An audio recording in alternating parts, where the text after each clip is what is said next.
You ask Tiger to solve. This deals with linear equations with one unknown. The final result is x equals -2/15. Let's solve it step by step. Group all constants on the right side of the equation. Subtract 1/5 from both sides.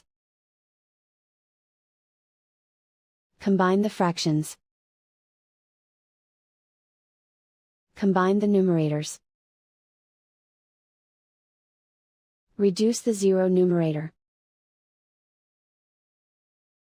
Simplify the arithmetic.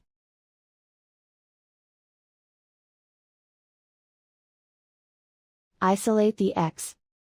Multiply both sides by inverse fraction 2/3.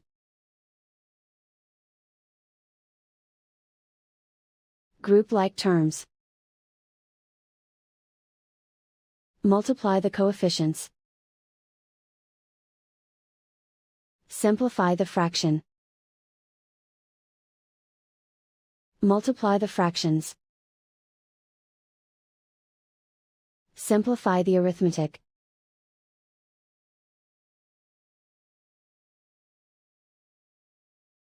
And so the final result is x equals -2/15.